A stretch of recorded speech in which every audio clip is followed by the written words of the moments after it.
Hello and welcome to Michael's vlog. Today is April 19th and it's Good Friday. So, we're about to culminate the 40-day fast series and I'm going to contemplate on actually whether or not we actually are going to continue this vlogging practice in the days to come.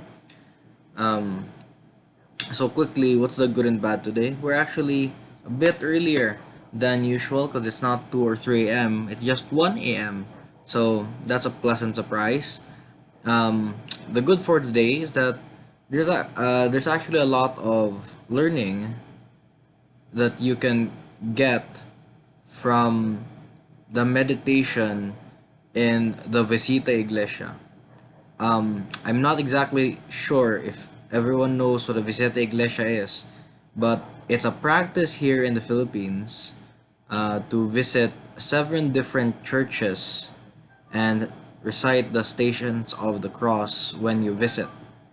Um, I just read recently because I actually didn't know why we practiced it either, and I didn't know if it was practiced in other countries. According to the article that I read, it apparently isn't practiced, but it's based on a practice in Rome, which had 7 different churches around Rome, which were the tombs of significant saints like Saint Peter and Saint Paul, and the Romans would visit their tombs in accordance with Holy Week, and that was brought into the Philippines during the Spanish period in around 1590.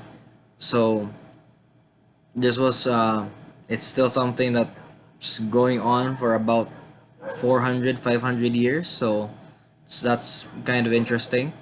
But the fact of the matter is, we'll get into a history some other time, but a visita iglesia is just that you visit 7 churches and you pray at them, and you have the way of the cross at the 7 churches that you go to.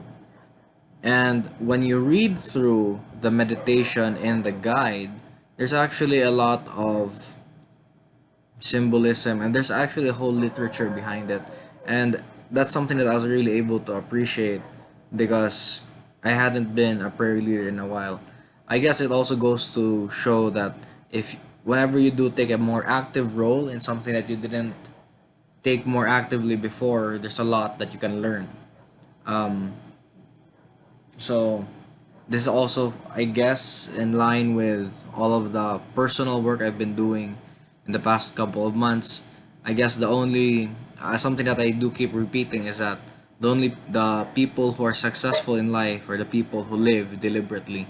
So, but that also means looking at things that are already cemented as habits and then examine those things.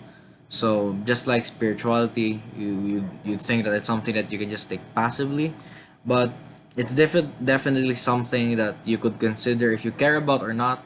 Not to knock on any atheist. That's a completely valid point of view. I decide to not be an atheist. I'm a theist.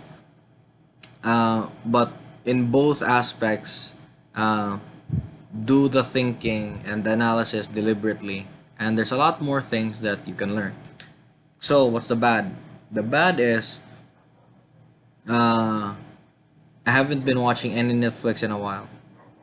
But today, I was introduced. I have been recommended by the for this anime, The Seven Deadly Sins, for a while by a lot of people, and I just got into watching it, and I've gone through the entire half of the anime in just a couple of hours. So I also didn't plan anything else for the rest of the day. We were supposed to have an online meeting with somebody, but they didn't push through the meeting. So it actually freed up some time, but I didn't have any backup things in store.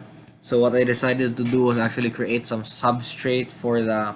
I said earlier that we have a compost pit now, so or some super worm bin. So I decided to create some substrate out of paper, and I'm not exactly sure if they eat paper. Um, what's recommended online is that you feed the superworms uh, oatmeal or oats or grains or something. I don't have that, and the whole reason I'm doing this is to uh, repurpose scratch paper in a way, because I also want the superworms to be involved in a composting process that I'm going to make. I'm trying to incorporate a lot of organisms into it and see how it's going to work out. So I guess trying to incorporate this paper is important so that uh, we know if this is a way that we can utilize this paper in a positive way aside from just composting it right away. Because if this could be a good substrate for our worms, our super worms, don't get confused. They're not like worms at all. But if this can be something that can be useful for our super worms, that would be something that's really nice, so that we have a different use for our plastic. Uh, this what I did here, you can see it's actually very fine.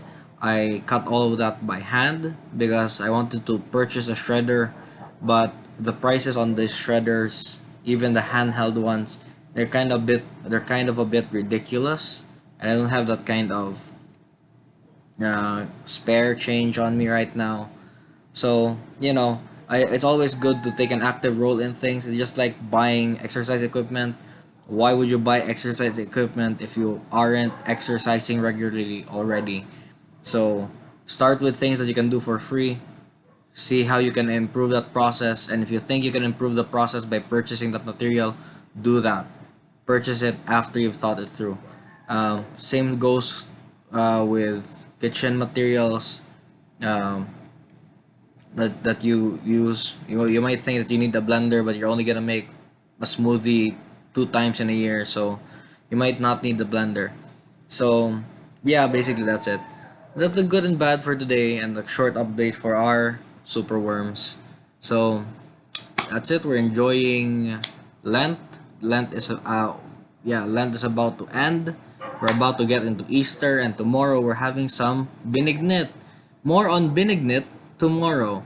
So I hope everyone's enjoying their season. I hope everyone takes a more in-depth look at themselves to understand yourself more, especially with your spirituality, among other things.